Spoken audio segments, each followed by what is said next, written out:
Sa liblib na bahagi ng isang lumang baryo sa paanan ng kabundukan, matatagpuan ang isang kagubatang bihirang pasukin ng mga tao.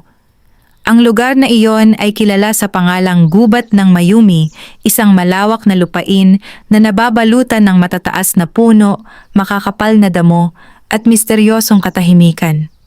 Sa araw ay tila payapa ang kagubatan, ngunit kapag sumapit ang dapit hapon, nagiging kakaiba ang himig ng hangin at tila may mga matang nagmamasid mula sa dilim. Marami ng kwento ang umiikot tungkol sa gubat na iyon. Sinasabi ng matatanda sa baryo na may mga nilalang na hindi nakikita ng ordinaryong tao na naninirahan doon, mga diwata, duwende, at iba pang espiritong tagapangalaga ng kalikasan.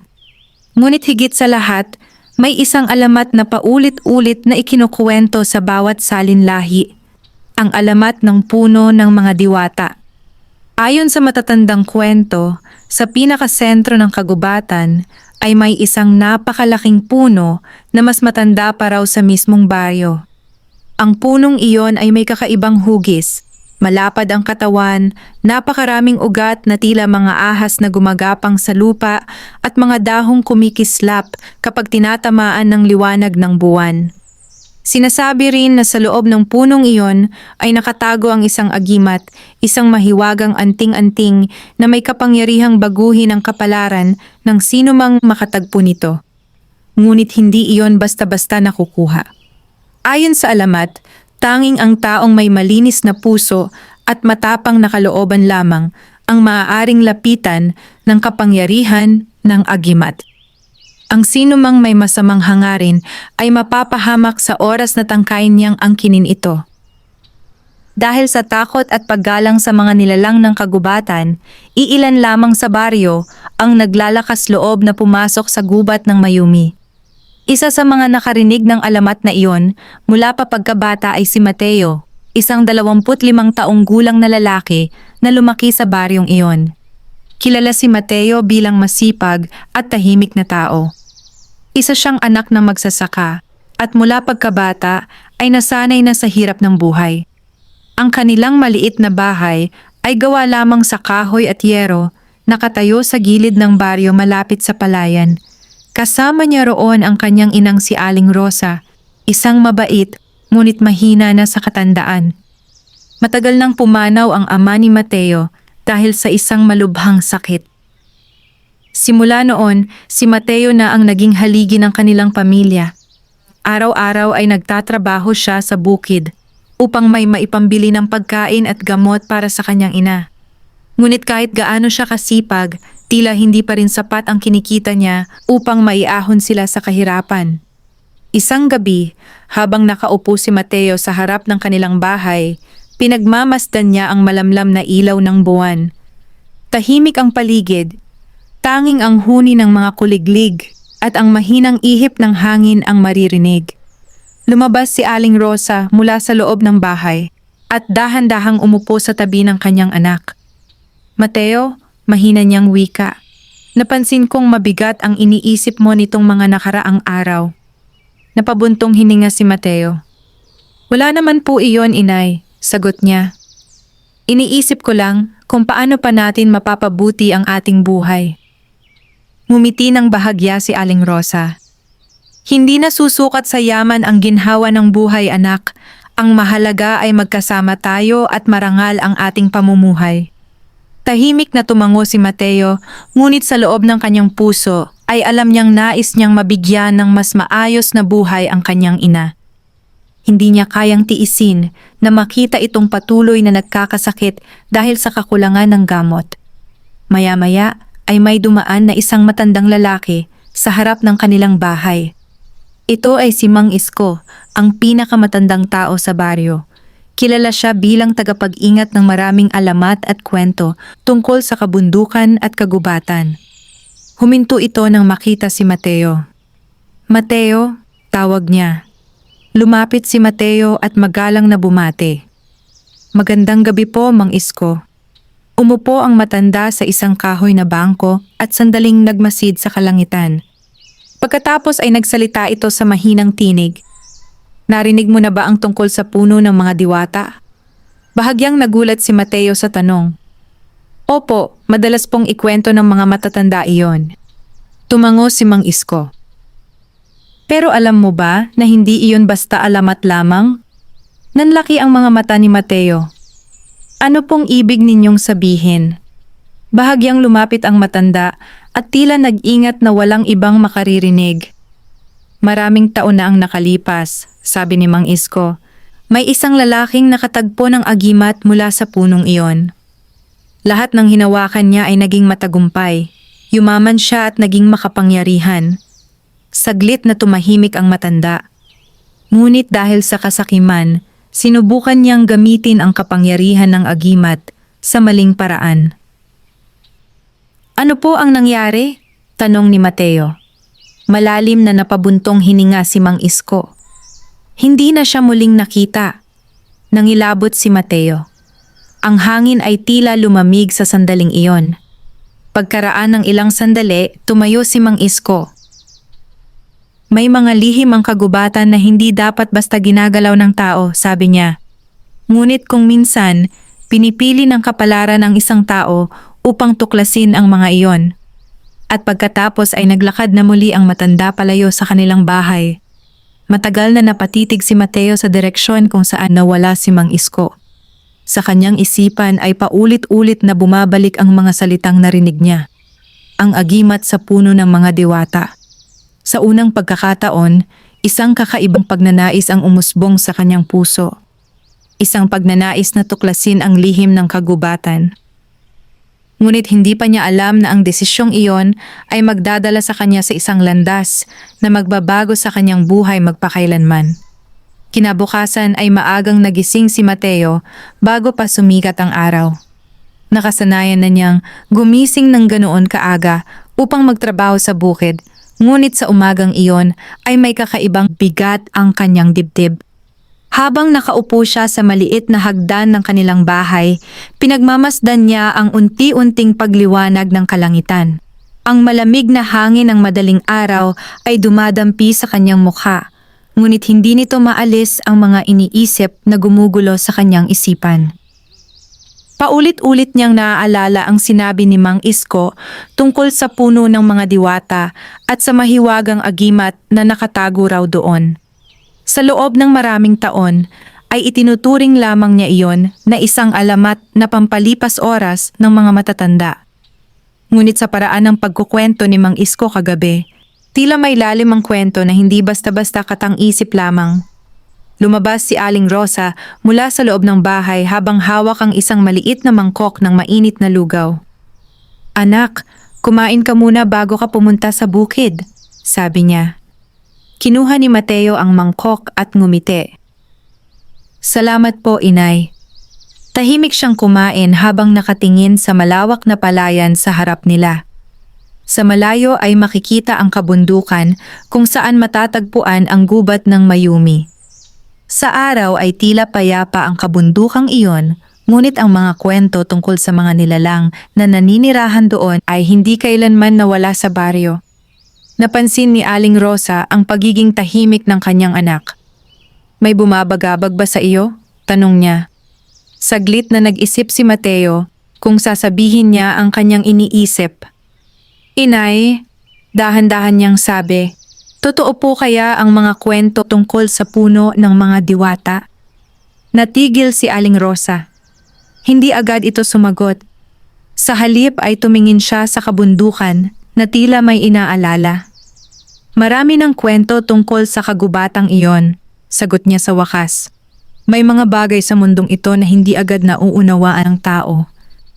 Pero hindi lahat ng alamat ay kasinungalingan. Napaisip si Mateo sa sinabi ng kanyang ina. Bakit ninyo po nasabi iyon?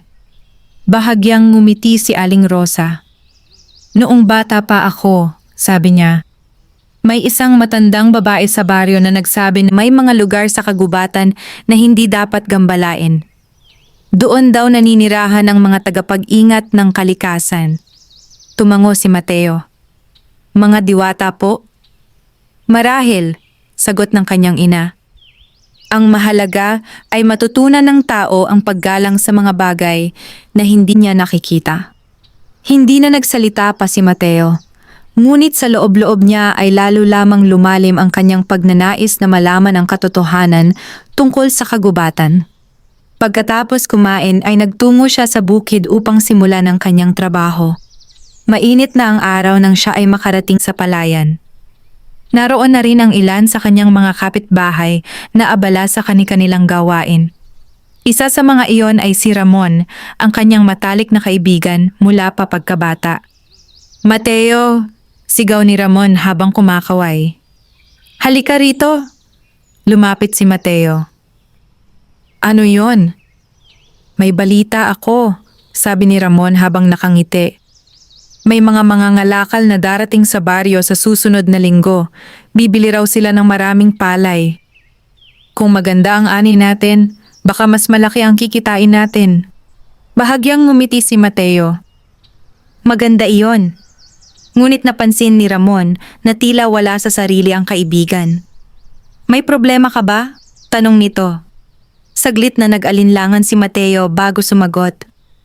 "Ramon, naniniwala ka ba sa mga kwento tungkol sa gubat ng Mayumi?"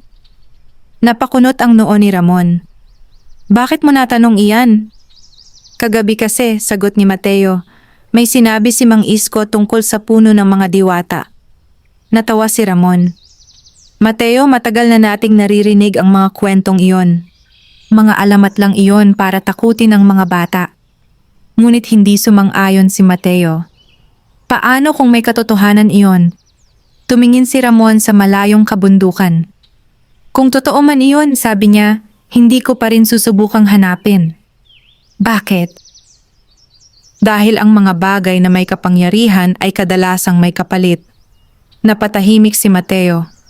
Sa buong maghapon ay nagtrabaho siya sa bukid, ngunit ang kanyang isip ay patuloy na bumabalik sa kagubatan. Habang papalubog ang araw, nagpasya siyang dumaan sa gilid ng baryo bago umuwi. May isang maliit na daan doon na patungo sa kabundukan. Matagal niyang tinitigan ang landas na iyon.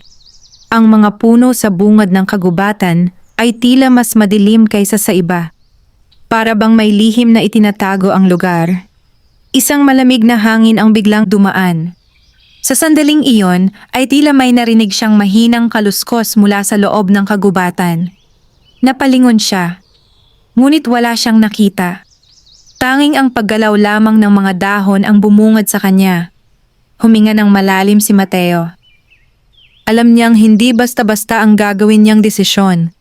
Kung papasok siya sa kagubatan upang hanapin ang puno ng mga diwata, maaaring mapanganib iyon. Ngunit kung mananatili siyang walang ginagawa, habang buhay niyang iisipin kung ano ang maaaring natagpuan niya roon. Tumingin siya sa kabundukan habang ang araw ay tuluyang lumulubog sa likod nito. Sa kanyang puso ay unti-unting nabubuo ang isang pasya. Isang pasyang magdadala sa kanya sa pinakagitna ng misteryo ng kagubatan. Hindi niya alam kung anong naghihintay sa kanya roon. Ngunit alam niyang hindi na siya mapipigilan ng kanyang sariling pagnanais na malaman ang katotohanan. Sa gabing iyon, habang tahimik na natutulog ang baryo, si Mateo ay nakahiga ngunit gising ang isip. Sa susunod na araw, magsisimula ang kanyang paglalakbay. Madilim pa ang langit nang magising si Mateo kinabukasan. Ang katahimikan ng madaling araw ay tila mas malalim kaysa sa karaniwang umaga sa baryo. Walang ingay ng mga tao, walang tunog ng mga kalabaw na naglalakad sa daan, at kahit ang mga manok ay hindi pa nagsisimulang tumilaok. Tahimik siyang bumangon mula sa kanyang higaan. Sa loob ng maliit nilang bahay ay naroon ang kanyang inang si Aling Rosa, mahimbing na natutulog sa kabilang sulok ng silid. Saglit siyang tumigil at tiningnan ang kanyang ina. Sa loob ng maraming taon, si Aling Rosa ang naging lakas niya sa kabila ng kahirapan ng kanilang buhay. Ngunit sa paglipas ng panahon, napapansin niyang unti-unting humihina ang katawan nito. Madalas itong inuubo at madaling mapagod kahit sa simpleng gawain.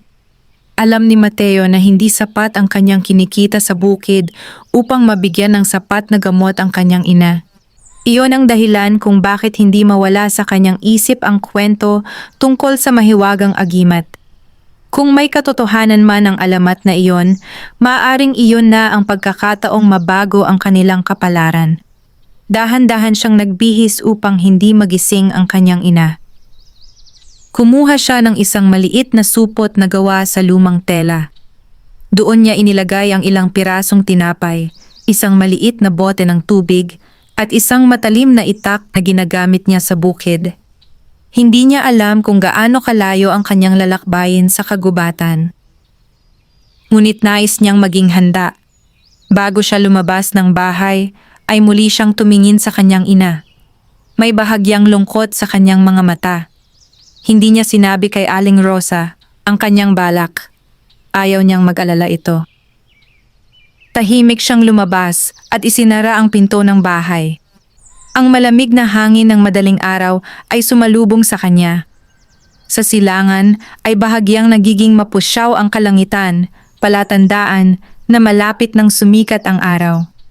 Nagsimula siyang maglakad patungo sa direksyon ng kabundukan. Habang papalapit siya sa gilid ng baryo, unti-unting nagiging mas tahimik ang paligid. Ang mga bahay ay napalitan ng malalawak na damuhan at matataas na puno. Sa di kalayuan ay makikita ang bungad ng gubat ng Mayumi. Huminto si Mateo sa mismong hangganan ng kagubatan. Sa harap niya ay nakatayo ang matatayog na puno na tila bumubuo ng isang makapal na pader ng dahon at sanga. Ang sikat ng araw ay hirap makapasok sa loob nito. Maraming beses na siyang dumaan sa lugar na yon noong bata pa siya, ngunit hindi siya kailanman pumasok ng mas malalim. Palaging sinasabi ng mga matatanda na ang kagubatang iyon ay hindi ordinaryong lugar. Huminga siya ng malalim. Pagkatapos ay nagpatuloy siya sa paglalakad. Sa bawat hakbang na ginagawa niya papasok sa kagubatan, nagbabago ang pakiramdam ng paligid. Ang hangin ay tila mas malamig. Ang mga tunog ng baryo ay tuluyang nawala.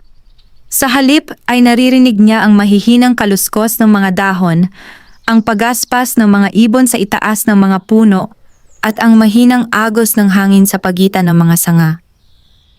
Habang mas lumalalim siya sa kagubatan, napansin niyang tila kakaiba ang katahimikan ng lugar. Para bang may nagmamasid sa kanya.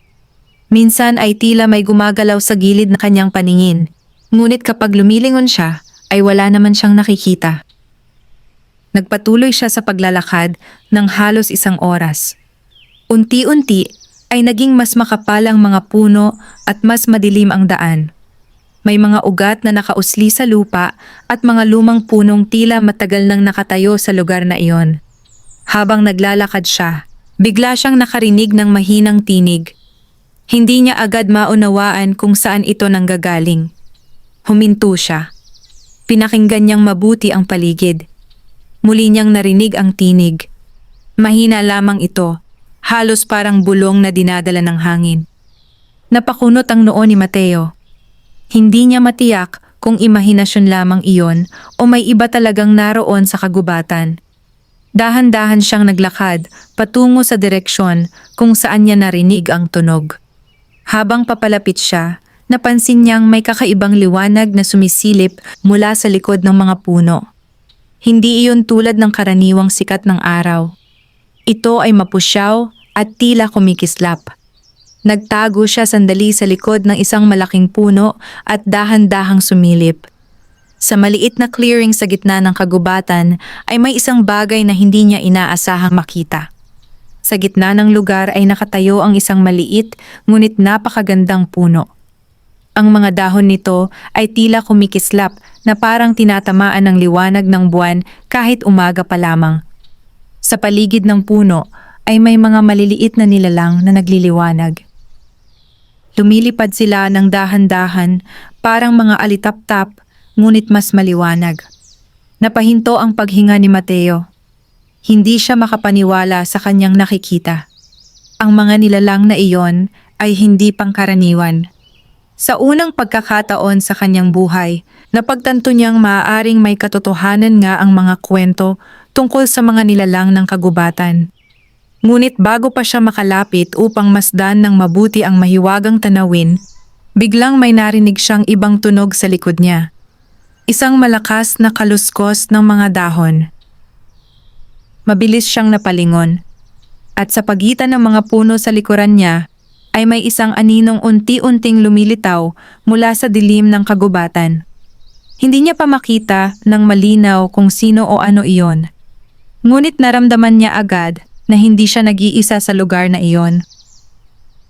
At maaaring ang nilalang na papalapit sa kanya ay matagal nang nagmamasid sa bawat hakbang na ginawa niya sa loob ng gubat ng Mayumi. Nanigas si Mateo sa kinatatayuan niya nang marinig ang malakas na kaluskos mula sa likuran. Ang tahimik na kagubatan ay tila lalong naging mabigat ang hangin na para bang may presensyang hindi niya maipaliwanag. Dahan-dahan siyang napalingon. Sa pagitan ng makakapal na puno ay may isang matangkad na anyong nakatayo. Sa unang tingin ay tila isang ordinaryong tao lamang ito, ngunit may kakaiba sa paraan ng pagtayo nito. Tuwid, tahimik, at tila hindi gumagalaw kahit kaunti. Habang unti-unting lumalapit ang anyo, nasinagan ito ng mahinang liwanag na sumisingaw mula sa maliit na punong kumikislap sa clearing. Doon nakita ni Mateo ang mukha ng nilalang. Isa itong matandang lalaki na may mahabang puting buhok at balbas. Nakasuot ito ng lumang kasuotang tila gawa sa pinong hibla ng halaman. Ang kanyang mga mata ay kakaiba, malalim, maliwanag, at tila naglalaman ng karunungang mas matanda pa sa kagubatan. Hindi agad nagsalita ang matanda. Pinagmasdan lamang niya si Mateo ng ilang sandali. Nararamdaman ni Mateo ang kabog ng kanyang dibdib. Hindi niya alam kung tatakbo ba siya o magsasalita. Ngunit may kung anong katahimikan sa presensya ng matanda na pumipigil sa kanya upang kumilos. Sa wakas ay nagsalita ang matandang lalaki. Madalang may taong nakakarating sa bahaging ito ng kagubatan. Malalim ngunit kalmadong tinig ang bumalot sa paligid. Napatingin si Mateo sa lupa bilang paggalang. Hindi ko po intensyong manggulo, sagot niya. Napadpad lamang po ako rito. Bahagyang ngumiti ang matanda na tila alam na hindi iyon ang buong katotohanan. Ang kagubatang ito ay hindi dinaraanan ng taong walang hinahanap, sabi niya. Hindi agad sumagot si Mateo. May bahagi sa kanya na nais magsabi ng totoo. Ngunit may bahagi ring nagdadalawang isip. Lumapit pa ng kaunti ang matanda hanggang sa sila ay magkaharap.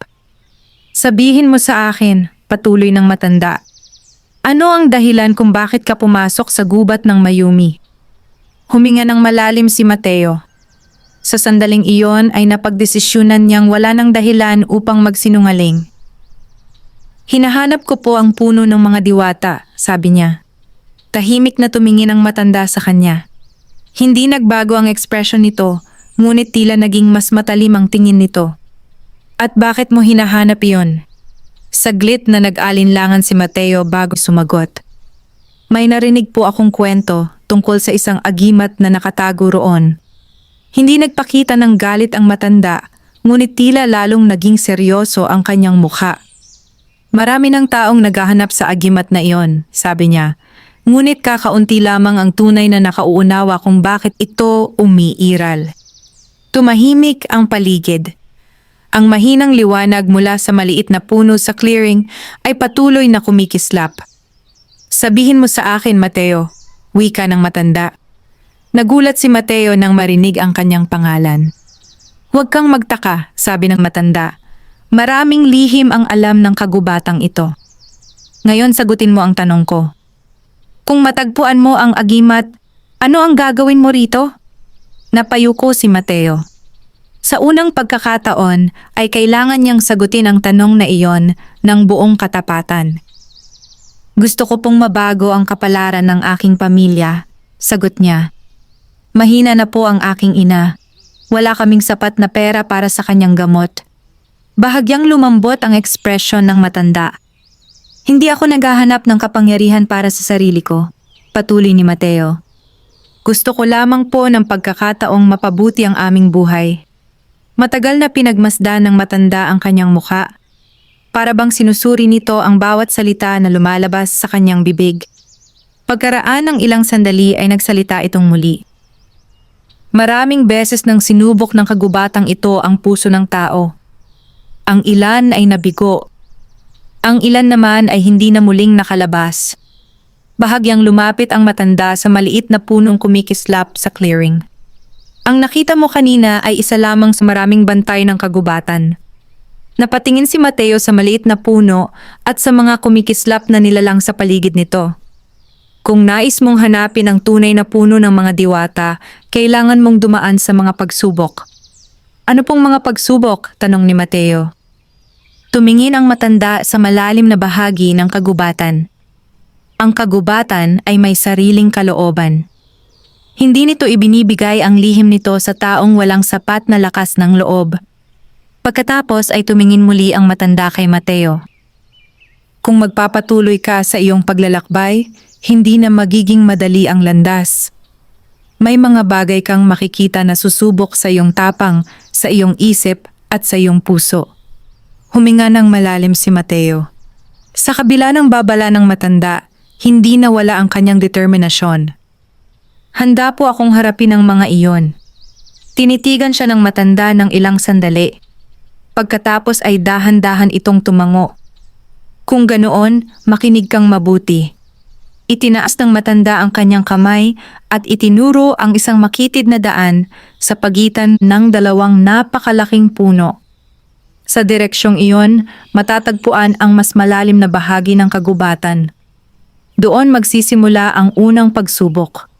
Bago pa makapagsalita si Mateo upang magpasalamat, biglang humangin ng malakas sa paligid.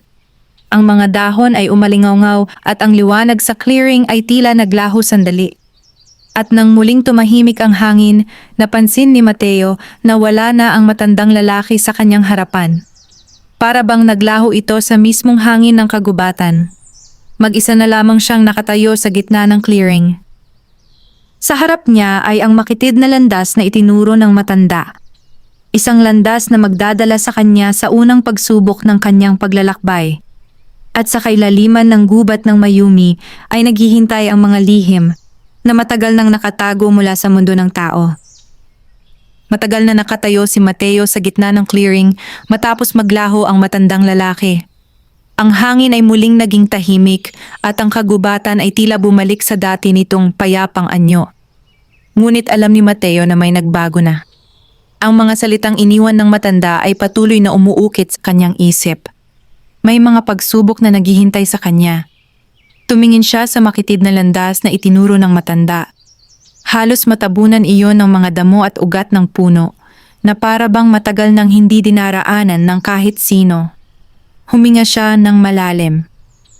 Sa puntong iyon ay may pagkakataon pa siyang umatras. Maaari pa siyang bumalik sa baryo at ipagpatuloy ang kanyang karaniwang buhay. Ngunit sa kaibuturan ng kanyang puso ay alam niyang hindi na siya babalik nang hindi nalalaman ang lihim ng kagubatan. Mahigpit niyang hinawakan ang itak na nakasabit sa kanyang baywang. Pagkatapos ay nagsimula siyang maglakad patungo sa landas. Habang papasok siya sa mas makapal na bahagi ng kagubatan, napansin niyang nagiging mas malamig ang hangin.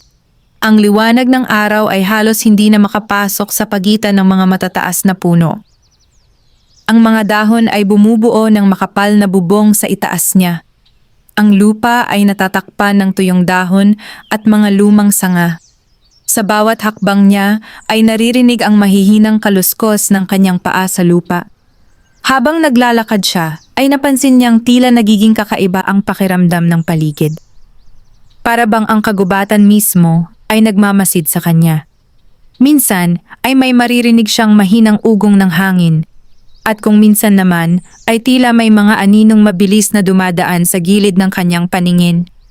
Ngunit sa tuwing lilingon siya ay wala naman siyang nakikitang tao o hayop. Nagpatuloy siya sa paglalakad ng matagal. Unti-unti ay napansin niyang nagiging mas mabato ang lupa. Ang mga puno ay nagiging mas matatanda at mas malalaki. May ilan na tila ilang daang taon nang nakatayo sa kagubatan. Habang papalalim siya sa kagubatan, napansin niya ang isang kakaibang bagay. Sa isang bahagi ng daan ay may isang malawak na lugar na tila walang kahit anong halaman. Ang lupa roon ay kulay abo at may mga malalaking bato na nakahanay na parang sinadya. Huminto si Mateo. May kakaibang pakiramdam sa lugar na iyon. Para bang may kapangyarihang nakatago sa mismong lupa. Dahan-dahan siyang lumapit. Habang papalapit siya, ay napansin niyang may mga ukit ang mga bato. Mga simbolo na hindi niya pa kailanman nakita. Ang mga linya at hugis ay tila may kahulugan, ngunit hindi niya maintindihan kung ano iyon. Habang nakatingin siya sa mga ukit, biglang may narinig siyang mahinang tunog. Isang mahinang ugong na tila nagmumula sa lupa. Napaatras si Mateo. Ang mga simbolo sa mga bato ay tila bahagyang nagliwanag. Sa una ay halos hindi niya ito napansin, ngunit habang tumatagal ay nagiging mas malinaw ang liwanag. Biglang naalala ni Mateo ang sinabi ng matandang lalaki. Ito marahil ang unang pagsubok. Ang hangin sa paligid ay biglang naging mas mabigat. Ang lupa ay tila bahagyang nanginginig. Sa gitna ng mga bato ay unti-unting umangat ang isang malaking tipak ng bato mula sa lupa. Sa ibabaw nito ay may isang maliit na butas na kasing laki ng palad. Lumapit si Mateo ng dahan-dahan. Habang tinitingnan niya ang bato, napansin niyang ang mga simbolo sa paligid nito ay tila nakatutok sa iisang punto, ang maliit na butas sa gitna. Parang may hinihintay ang bato. Isang bagay na kailangang ilagay doon. Napaisip si Mateo. Wala naman siyang dalang anumang espesyal na bagay. Ngunit habang nakatingin siya sa butas, bigla niyang napansin na ang hugis nito ay tila kasya ang kanyang kamay. Naramdaman niya ang kakaibang kaba sa kanyang dibdib. Ito ba ang hinihingi ng pagsubok? Kung ilalagay niya ang kanyang kamay doon, hindi niya alam kung ano ang maaaring mangyari. Maaaring may mangyaring masama. Ngunit kung hindi niya susubukan, maaaring hindi siya makapagpatuloy sa kanyang paglalakbay. Huminga siya ng malalim. Unti-unti niyang inilapit ang kanyang kamay sa bato. Habang papalapit ang kanyang palad sa butas, naramdaman niyang lalong umiinit ang mga simbolo sa paligid. Ang mahinang ugong mula sa lupa ay lalong lumakas. Sa wakas ay ipinasok ni Mateo ang kanyang kamay sa butas. Sa sandaling iyon ay biglang nagliwanag ang lahat ng simbolo sa paligid ng mga bato. Ang lupa ay umalingaw-ngaw sa malakas na tunog. Isang matinding liwanag ang bumalot sa buong lugar. Napapikit si Mateo dahil sa tindi ng liwanag. Ngunit sa loob ng kanyang isip ay may isang kakaibang pakiramdam na unti-unting lumilitaw. Para bang may puwersang sinusuri ang kanyang puso. Sinusukat ang kanyang intensyon. Sinusubok ang kanyang pagkatao. Lumipas ang ilang sandali na tila napakahaba. Pagkatapos ay unti-unting humina ang liwanag. Naramdaman ni Mateo na muli niyang naigalaw ang kanyang kamay. Dahan-dahan niyang hinugot ito mula sa bato. Tahimik na muli ang kagubatan. Ang mga simbolo sa mga bato ay wala ng liwanag. Ngunit sa gitna ng lugar kung saan naroon ang malaking bato ay may nagbukas na isang makitid na daan sa lupa. Isang bagong landas na patungo sa mas malalim na bahagi ng kagubatan. Naintindihan ni Mateo na natapos na niya ang unang pagsubok. Ngunit habang tinitingnan niya ang bagong bukas na landas, may kakaibang pakiramdam ang sumagi sa kanyang isip. Kung ito pa lamang ang unang pagsubok, hindi niya maisip kung gaano kahirap ang mga susunod na haharapin niya sa paghahanap ng puno ng mga diwata. Gayunpaman, hindi na siya umatras. Sa halip ay nagpatuloy siya sa paglalakad patungo sa bagong landas na ipinakita ng kagubatan. Matapos ang unang pagsubok, sandaling tumigil si Mateo sa bungad ng bagong landas na bumukas sa lupa. Ang daang iyon ay tila hindi likha ng tao. Ang mga gilid nito ay napapalibutan ng matatandang ugat ng puno na parang likas na bumuo ng isang makitid na lagusan. Huminga siya ng malalim bago nagpatuloy. Habang papalakad siya sa bagong landas, napansin niyang mas lalong nagiging kakaiba ang kagubatan. Ang mga puno ay hindi na tulad ng mga nakita niya kanina. Ang mga ito ay mas malalaki, mas matatanda, at ang kanilang mga sanga ay tila nakabaluktot na parang mga kamay na nakataas sa langit. Ang liwanag ng araw ay halos hindi na makarating sa lupa.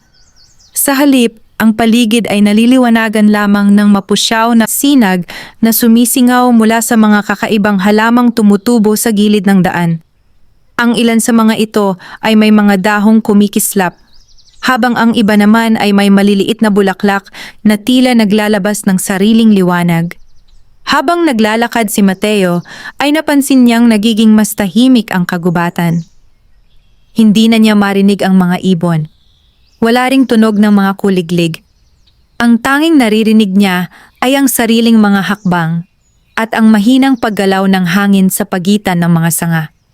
Pagkaraan ng ilang sandali ay narating niya ang isang bahagi ng kagubatan na tila kakaiba sa lahat ng kanyang nadaanan. Sa gitna ng lugar ay may isang maliit na lawa. Ang tubig nito ay napakalinaw at halos parang salamin na sumasalamin sa madilim na langit sa itaas. Ang paligid ng lawa ay napapalibutan ng malalaking bato at matataas na punong may malalapad na dahon. Huminto si Mateo sa gilid ng tubig. May kakaibang kapayapaan sa lugar na iyon. Ngunit sa kabila ng katahimikan, ay may pakiramdam siyang may nangyayari sa ilalim ng ibabaw ng lawa. Para bang ang tubig mismo ay may itinatagong lihim. Habang nakatayo siya roon, biglang may narinig siyang mahinang tinig. Ang pangalawang pagsubok ay hindi tungkol sa lakas. Napalingon si Mateo sa paligid. Wala siyang makita. Ngunit ang tinig ay malinaw na narinig niya. Hindi rin ito tungkol sa tapang, patuloy ng tinig. Ang boses ay tila nagmumula sa hangin mismo o sa talino. Unti-unting nagsimulang gumalaw ang tubig sa lawa. Ang dati ay payapang ibabaw ay nagkaroon ng maliliit na alon. At kung nais mong magpatuloy sa paghahanap ng puno ng mga diwata, sabi ng tinig, kailangan mong harapin ang iyong sariling katotohanan. Biglang nagliwanag ang tubig sa lawa. Napaatras si Mateo. Sa loob ng tubig ay may unti-unting lumilitaw na imahe. Sa una ay hindi niya agad maunawaan kung ano ang kanyang nakikita. Ngunit habang lumilinaw ang imahe, napagtanto niya na ang nakikita niya ay hindi basta larawan lamang. Ito ay isang alaala. Sa tubig ay lumitaw ang imahe ng kanyang sarili nung bata pa siya.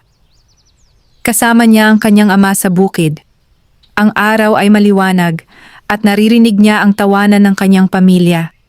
Naramdaman ni Mateo ang biglang pagbigat ng kanyang dibdib. Matagal na mula nang pumanaw ang kanyang ama. Ngunit sa sandaling iyon ay tila muli niyang nararanasan ang mga alaala ng nakaraan. Nagbago ang imahe sa tubig. Ang masayang tagpo ay napalitan ng araw na nagkasakit ang kanyang ama. Nakita niya ang kanyang sarili na walang magawa habang unti-unting nangihina ang matandang lalaki. Narinig niya muli ang huling mga salita ng kanyang ama. Alagaan mo ang iyong ina. Napayuko si Mateo. Hindi niya inaasahan na haharapin niya muli ang alaala na iyon. Muling nagbago ang imahe. Ngayon ay nakita niya ang kanyang ina na nag-iisa sa loob ng kanilang bahay. Mahina ang katawan nito at hirap sa paghinga. Sa sandaling iyon ay naunawaan ni Mateo ang tunay na layunin ng pagsubok. Hindi ito tungkol sa lakas o tapang. Ito ay tungkol sa kanyang puso. Biglang nagsalita muli ang tinig. Sabihin mo sa akin, Mateo, kung mabibigyan ka ng kapangyarihan ng agimat, ano ang iyong tunay na gagawin? Tinitigan ni Mateo ang tubig. Maraming sagot ang maaaring ibigay. Ngunit alam niyang ang kagubatan ay hindi tumatanggap ng kasinungalingan. Gusto kong mabigyan ng mas maayos na buhay ang aking ina, sabi niya ng mahina. Gusto kong matulungan ang aming baryo. Kung may kapangyarihan man ang agimat, hindi ko ito gagamitin para sa kasakiman. Tahimik ang paligid matapos niyang magsalita. Ang tubig sa lawa ay muling naging payapa. Pagkaraan ng ilang sandali ay unti-unting naglaho ang mga imahe. Ang mahinang tinig ay muling nagsalita. Ang puso ng tao ang pinakamahirap basahin. Ngunit ang kagubatan ay nakikita ang katotohanan. Unti-unting nagliwanag ang ibabaw ng lawa. Sa gitna ng tubig ay may lumitaw na isang makitid na tulay na gawa sa mga ugat ng puno. Ang tulay ay patungo sa kabilang bahagi ng lawa kung saan may isa pang landas na papasok sa mas madilim na bahagi ng kagubatan. Naintindihan ni Mateo na natapos na niya ang pangalawang pagsubok. Dahan-dahan siyang tumawid sa tulay. Habang ginagawa niya iyon, ay hindi niya maiwasang mag-isip. 2 pagsubok pa lamang ang kanyang nalalampasan. Ngunit nararamdaman niyang ang kagubatan ay unti-unti nang inilalantad ang mas malalim nitong mga lihim. At sa bawat hakbang na ginagawa niya patungo sa kailaliman ng gubat ng Mayumi, lalo niyang nararamdaman na ang paghahanap sa puno ng mga diwata ay hindi lamang isang paglalakbay. Ito ay isang pagsubok sa kanyang pagkatao. Isang pagsubok na maaaring magbago sa kanyang kapalaran magpakailanman. Matapos makatawid si Mateo sa tulay na gawa sa mga ugat ng puno, muli siyang pumasok sa mas madilim na bahagi ng kagubatan. Sa bawat hakbang niya ay tila lalong nagiging misteryoso ang paligid. Ang mga punong dati ng matataas ay ngayon ay tila mas malalaki pa, at ang kanilang mga sanga ay nagsasanga-sanga na parang mga kamay na nakayakap sa kalangitan. Ang lupa ay malambot at natatakpan ng makapal na lumot. Ang hangin ay may kakaibang lamig na hindi niya naramdaman sa mga naunang bahagi ng kagubatan. Nagpatuloy siya sa paglalakad ng may pag-iingat.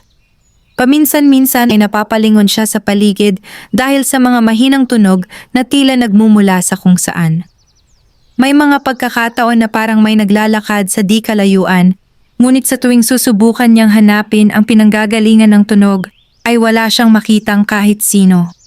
Habang lumalalim siya sa kagubatan, ay napansin niyang nagiging kakaiba ang liwanag sa paligid. Hindi na ito nagmumula sa araw. Sa halip ay parang ang mga puno mismo ang nagbibigay ng mapusyaw na liwanag sa paligid. Ang kanilang mga balat ay may mga guhit na tila kumikislap kapag tinatamaan ng hangin. Pagkaraan ng mahabang paglalakad, ay narating niya ang isang lugar na tila kakaiba sa lahat ng kanyang nadaanan. Ang mga puno roon ay nakahanay sa isang malawak na bilog. Sa gitna ng bilog ay may isang malaking batong nakatayo. Ang bato ay mas mataas pa sa isang tao at may mga ukit na kahawig ng mga simbolong nakita ni Mateo sa unang pagsubok. Huminto siya sa gilid ng bilog ng mga puno. May kakaibang pakiramdam sa lugar na iyon. Para bang ang mismong lupa ay may kapangyarihan. Dahan-dahan siyang lumapit sa malaking bato. Habang ginagawa niya iyon, ay napansin niyang may 3 makitid na daan na nagmumula sa kabilang panig ng bilog. Ang bawat landas ay papasok sa mas makapal na bahagi ng kagubatan. Hindi niya alam kung alin sa mga iyon ang dapat niyang tahakin. Habang iniisip niya iyon, biglang umalingaw-ngaw ang isang malalim na tinig sa paligid. Ito ang 3 pagsubok. Napalingon si Mateo sa paligid ngunit wala siyang makita. Ang tinig ay tila nagmumula sa mismong hangin. Ang landas ng tao ay hindi palaging malinaw. Maraming daan ang maaaring tahakin. Tanging ang tamang pagpili lamang ang magdadala sa iyo sa iyong patutunguhan. Tiningnan ni Mateo ang 3 landas. Ang unang landas ay tila mas maliwanag kaysa sa iba. Ang mga puno roon ay hindi gaanong siksik at ang daan ay parang madaling lakarin.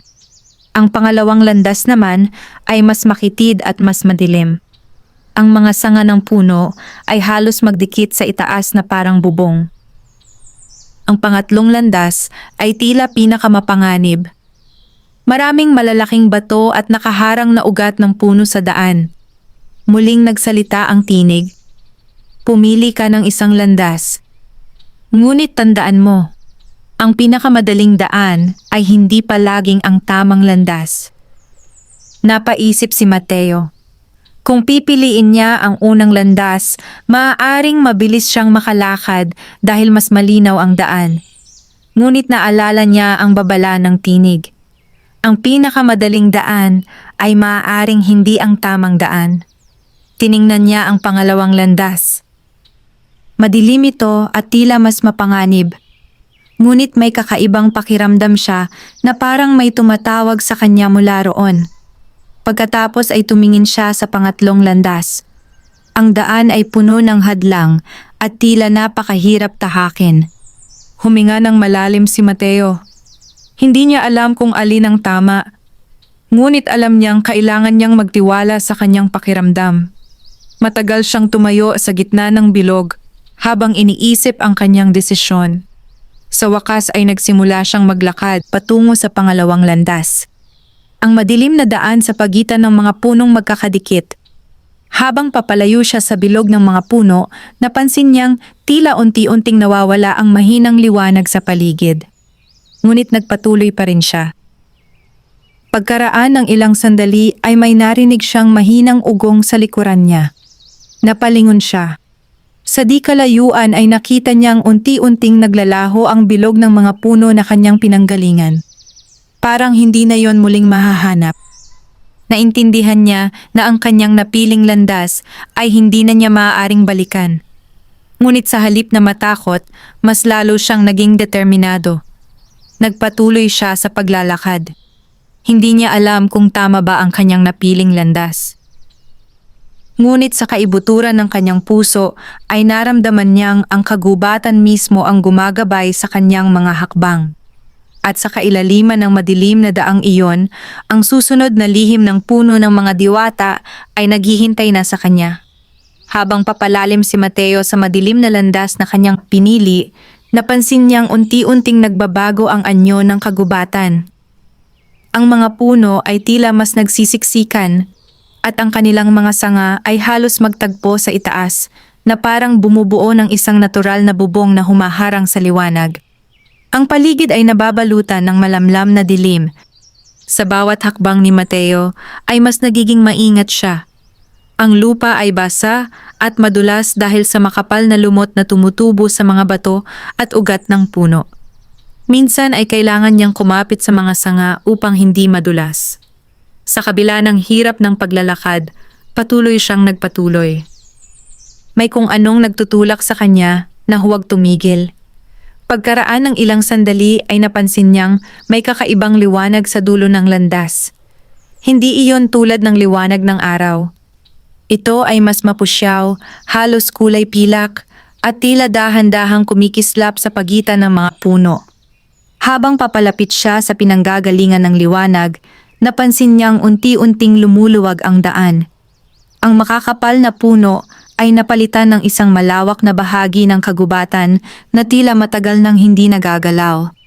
Sa gitna ng lugar ay may isang napakalaking puno. Napahinto si Mateo. Hindi pa niya nakikita ang puno ng mga diwata, ngunit alam niyang ang punong nasa harap niya ay kakaiba.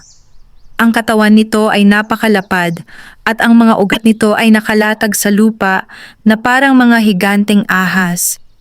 Ang mga dahon nito ay kumikislap sa ilalim ng mapusyaw na liwanag. Sa paligid ng puno ay may mga maliliit na nilalang na lumilipad, mga kumikislap na parang alitap-tap ngunit mas maliwanag. Huminga ng malalim si Mateo habang pinagmamasdan ng tanawin. May kakaibang kapayapaan sa lugar na iyon. Ngunit kasabay ng kapayapaan ay may pakiramdam siyang may nagbabantay sa lugar. Habang nakatingin siya sa malaking puno, biglang gumalaw ang hangin sa paligid. Ang mga dahon ay bahagyang kumaluskos.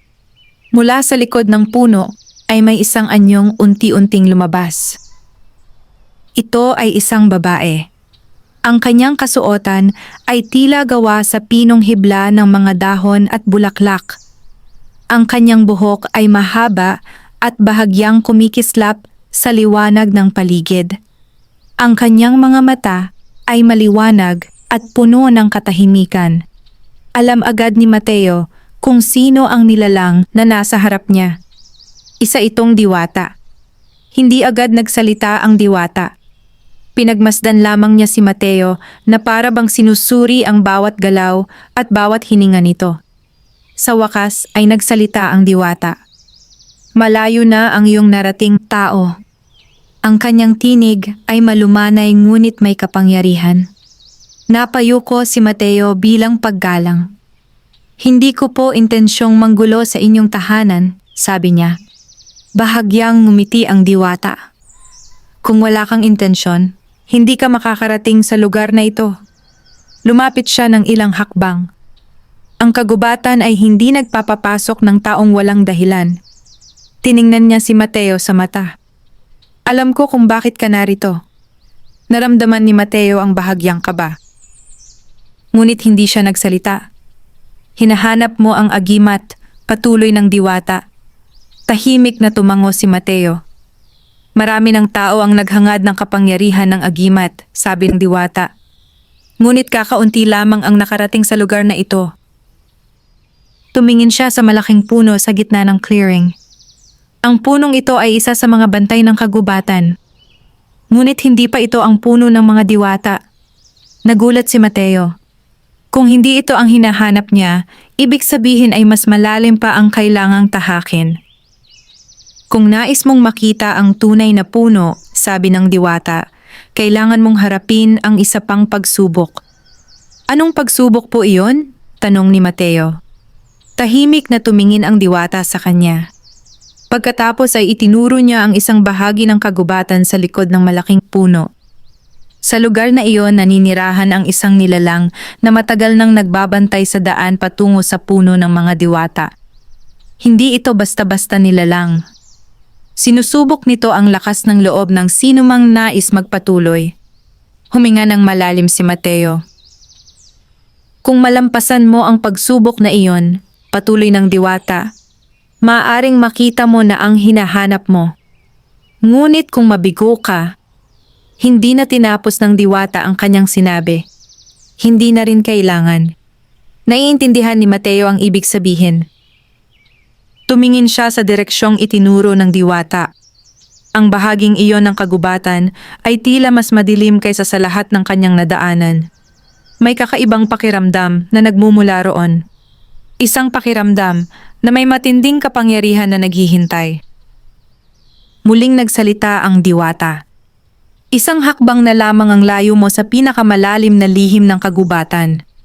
Ngunit tandaan mo, hindi lahat ng taong naghahanap ng kapangyarihan ay handang harapin ang kapalit nito. Tahimik na tumango si Mateo.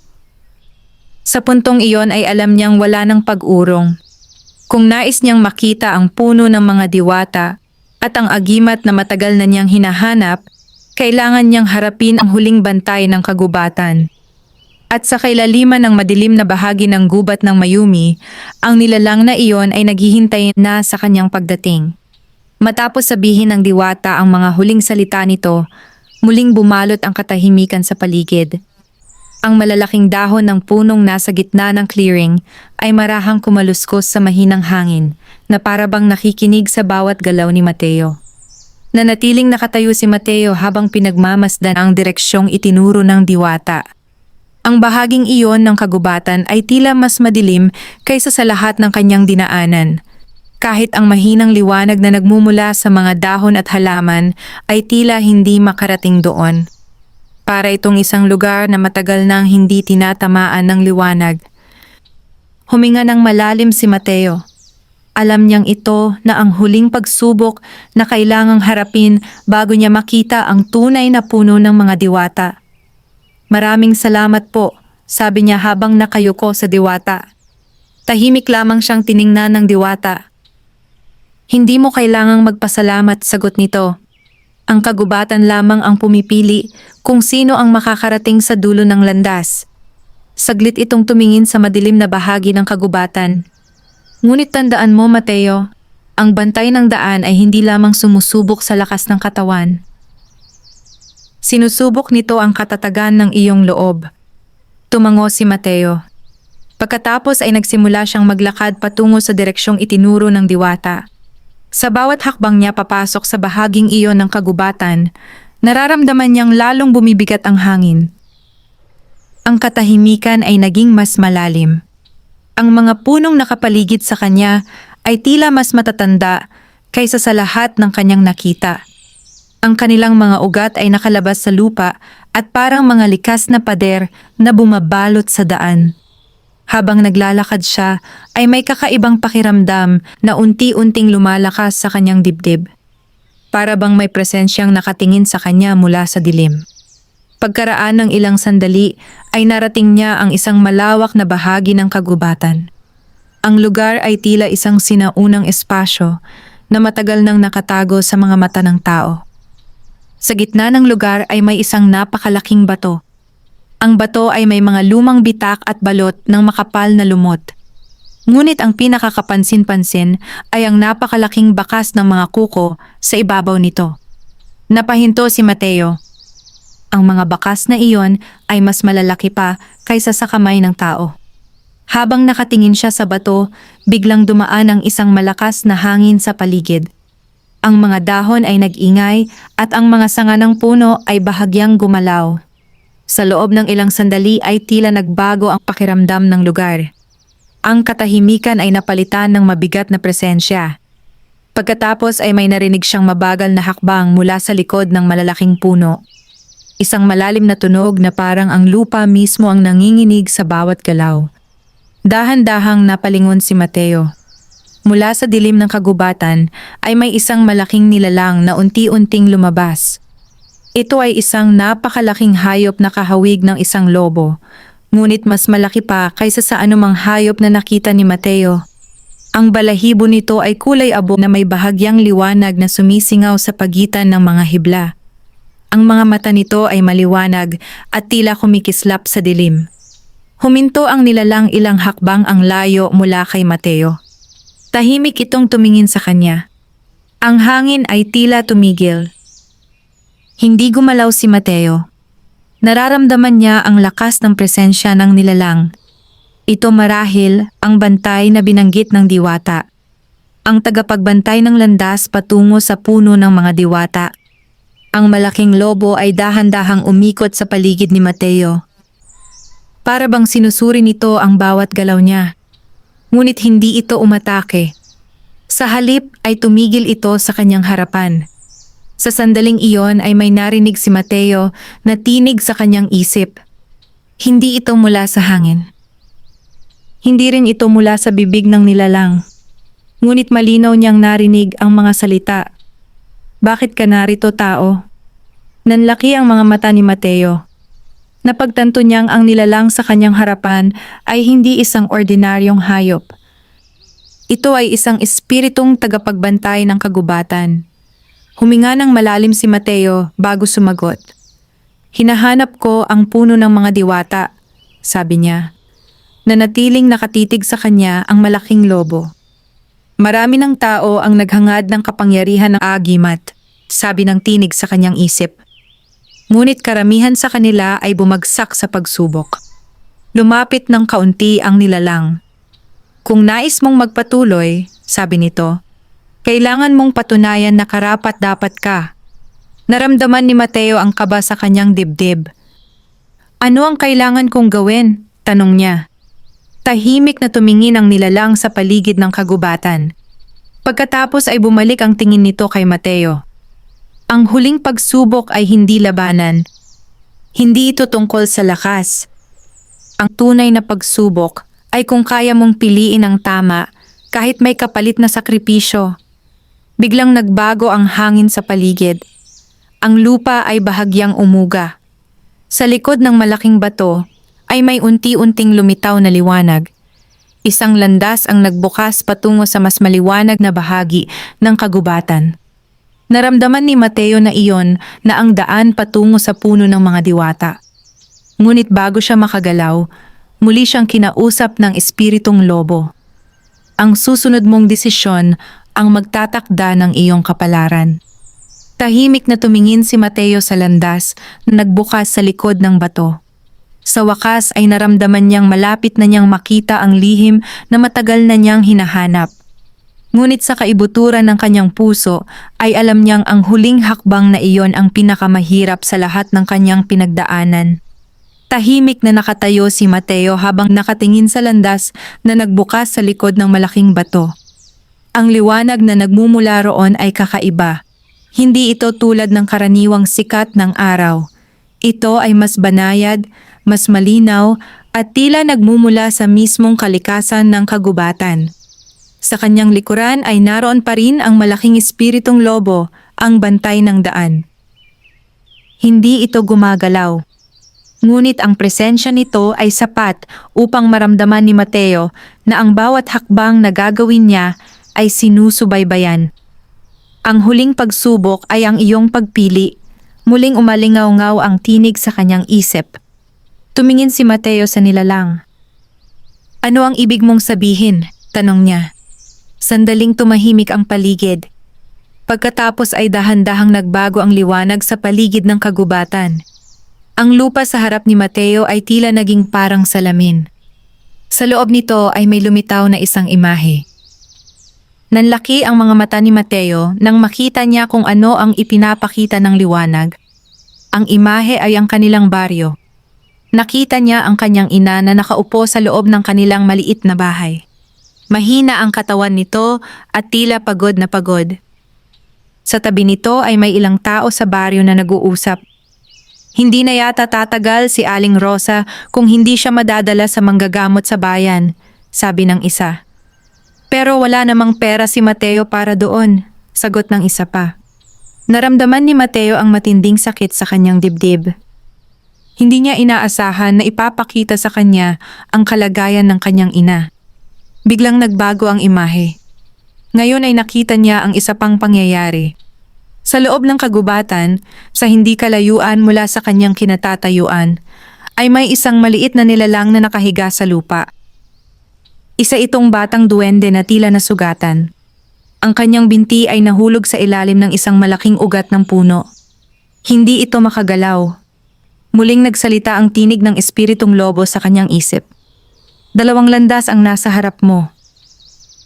Ang liwanag ay nahati sa 2 direksyon.